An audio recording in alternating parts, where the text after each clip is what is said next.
Welcome back to Titan Vans. I'm Matt North, CEO and founder.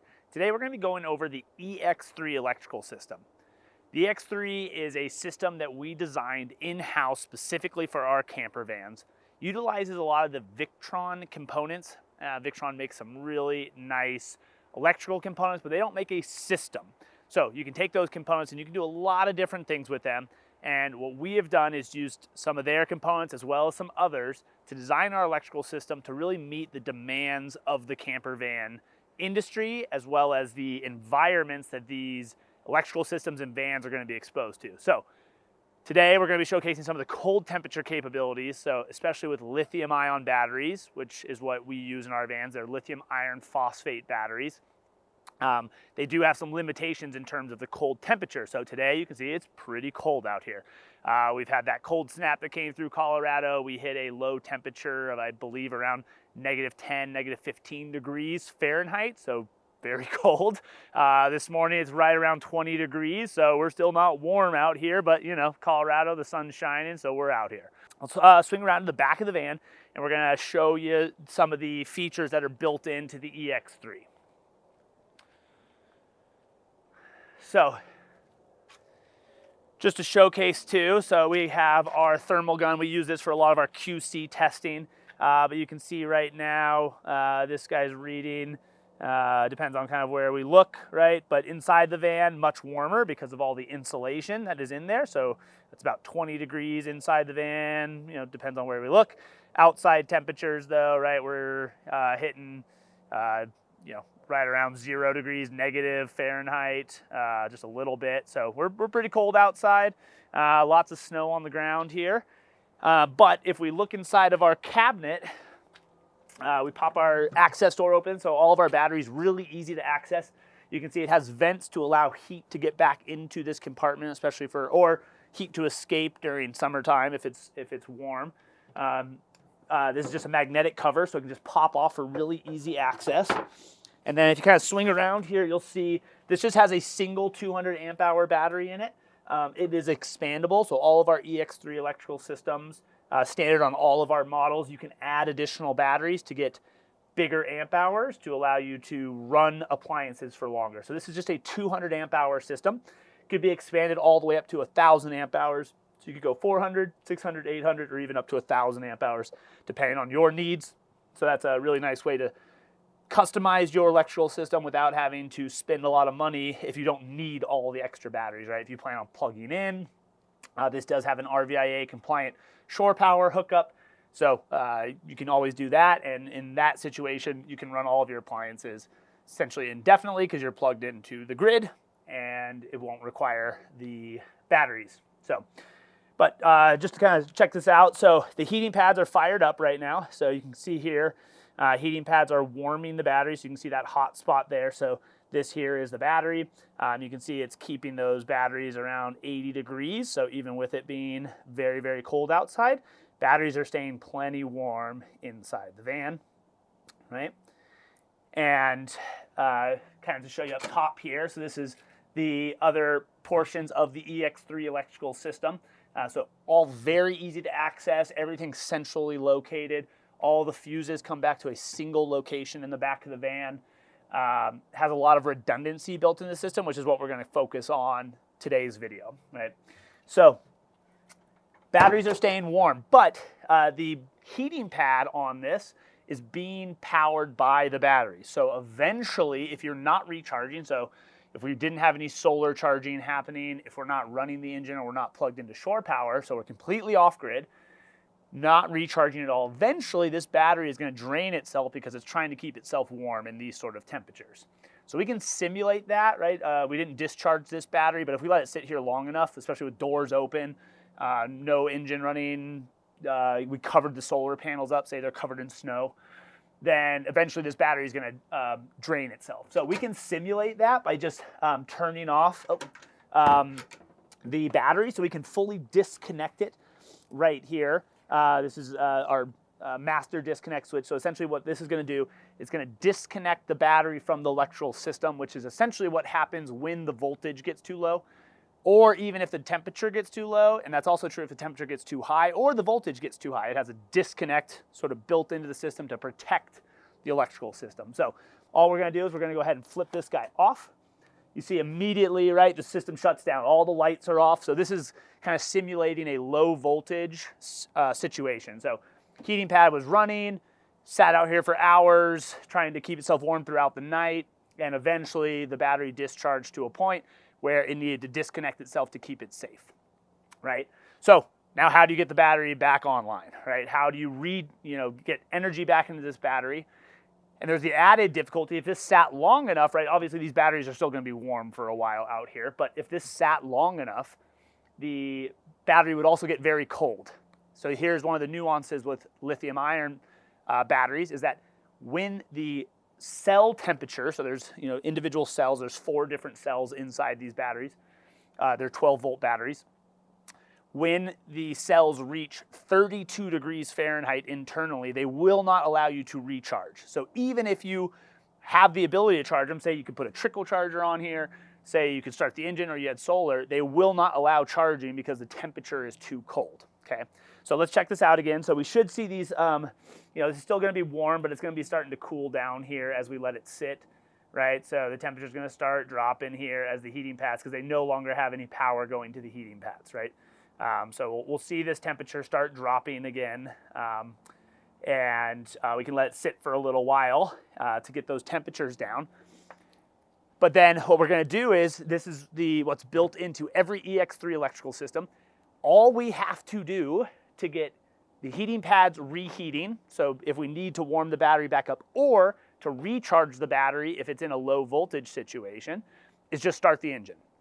Now you also have the option to plug in. There are backup systems, right? Because when you if we started the engine, because the battery is disconnected, right? We need a secondary system to allow for the recharging safely, right? But there's also temperature sensors and different relays integrated into the system that are monitoring the temperature, because if, say, we start the engine but the batteries are too cold, we don't want it to automatically start charging, right? So there has to be some intelligence built into the system to know what the temperatures are of the battery, even when they're disconnected, right?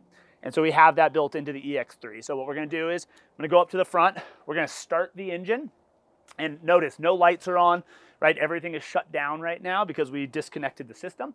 So we're gonna go ahead and start the engine, and what we'll see is the backup system kick on.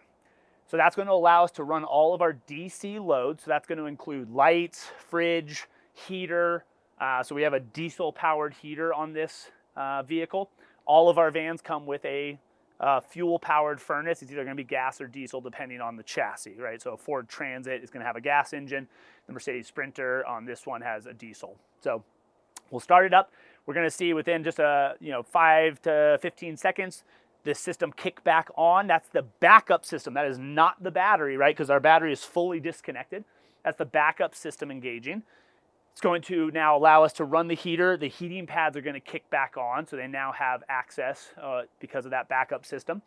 They'll start warming the batteries, and there's also a built-in trickle charger. That's a redundant trickle charger built into the system, and there's one on the shore power side, and then there's additional one off of the alternator. So now we have 2 different ways to trickle charge the lithium-ion batteries back up. So that's in the event that they were in a very low voltage situation.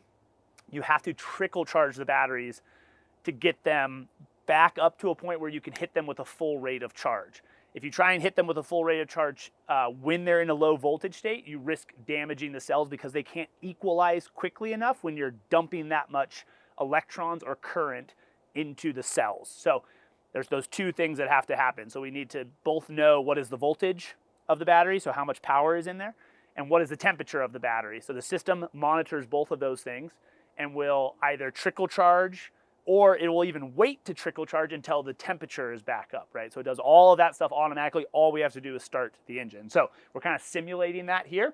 So we're gonna go up and we're gonna start the engine, and we'll see the system come back on. We'll come back and check our battery heating pad, make sure that that's kicked back on, and then the system essentially takes care of itself from there. So it'll warm the batteries back up. Once they're back up to temperature, it'll start trickle charging the batteries if needed, or if the batteries aren't cold enough, it'll automatically start just hitting it with a full rate of charge, or if the voltage isn't low enough, it'll start hitting it with a full rate of charge, right? And so we should be able to see that on our battery monitor as well, so we'll show you all the current going in. So let's swing around here.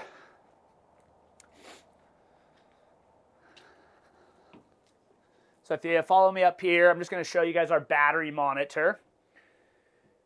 So this is our control panel. This is where you can interface with the van, right? But right now you can see like we can't turn anything off and on. Everything is off, right? Our system is fully de-energized. I can't turn the heater on. So again, we've simulated either a low temperature shutdown or a low voltage shutdown. Here I can still monitor my battery, but I can see there's zero current flowing through the battery. No wattage, right? Completely shut down. It tells me my state of charge. So it does say that I'm 100% full. So we're not in a low voltage situation, right? We're just simulating it. And I can see the temperature of the battery. So they're at 45 degrees right now, right? Those heating pads will help keeping it above that sort of 32 degree threshold, right? But we should start to see this temperature drop, albeit it's going to be slow. With the doors open and stuff, it will continue to drop because there's no heater pads working, right? But let's watch the current here. And let's go ahead and start the engine.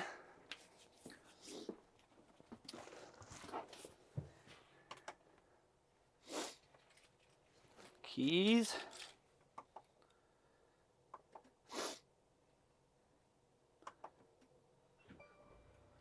Okay, system started up. And what we'll notice if we look back here, give it a couple of seconds here, and this the whole system is going to kick back on. We'll see lights turn back on. There we go. We got lights on. So the backup system is now just turned back on. If you look up here now, we actually have power to our heater. So if we were in a cold temperature situation, which we are right now, my hands are starting to get pretty numb out here. We could go ahead and start our heater up, start putting some heat.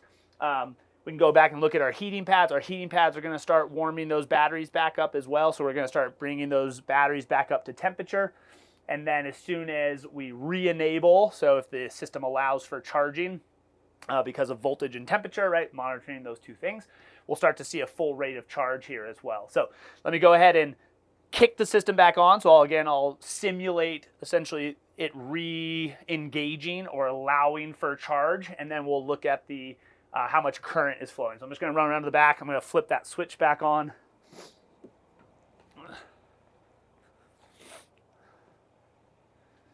Okay, so just turning the big master connect switch, that's going to reconnect the batteries. It'll take a couple of seconds here.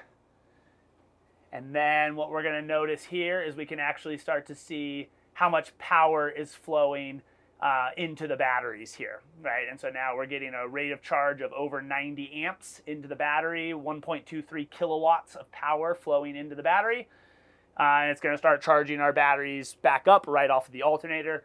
Again, we were pretty full here, so we're not going to see this change too much in terms of the state of charge. But we can even see the temperature is already starting to raise. So we were at about like 44 degrees. We're up to 46 degrees now on the battery temperatures. And if we swing back around, we'll go look at our heating pads.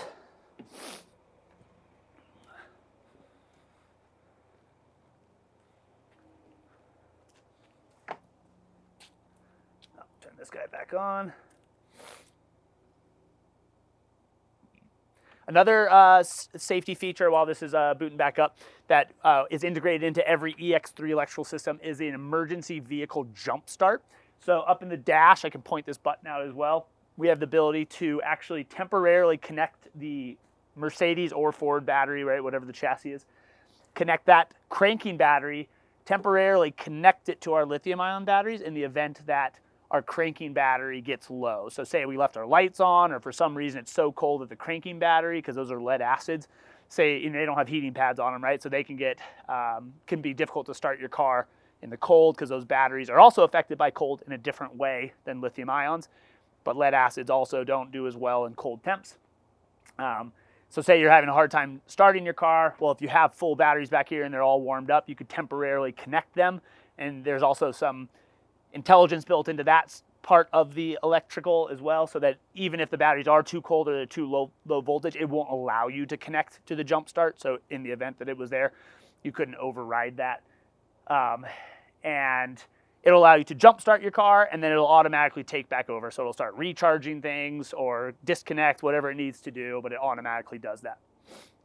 All right, so we're back up here, but we see Heating pads kicked back on, warming up our batteries, keeping them nice and toasty. Now these are on thermostats, so as the temperature warms up, so once the inside temperature of that battery reaches a threshold, we have a low threshold and a high threshold. So once it hits a low temperature, it kicks on, and then it has to wait until it raises at about 10 degrees Fahrenheit, and then it'll kick off. So these heating pads aren't on all the time, only as the thermostat that's measuring the battery's temperature, only as needed. And that's actually a thermostat that's measuring the inside cell temperature, right? Not ambient temperature around it. So it really is, dictating to those heating pads based on what the battery is actually experiencing, right? So that is kind of a quick overview of just how this sort of cold temperature system works. We get this question a lot, obviously, like how well do your campers work in the wintertime? And we've spent a lot of time designing this system, testing it, putting it through its paces.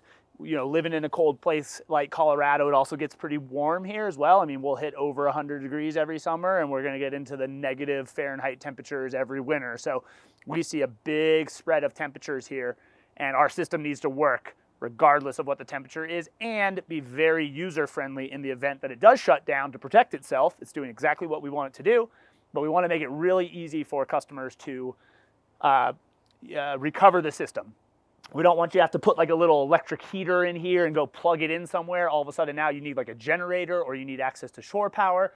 We don't want to have to get a little trickle charger and put it on to the battery, right? All of that is built into the EX3 and comes standard on every single Titan Vans model, right? And so we've really tried to think of the customer experience here, durability, reliability, and making as rugged of a system as possible that will function in these extreme conditions where our customers plan on taking them. So appreciate you watching the video, and until next time, we'll see you on the road.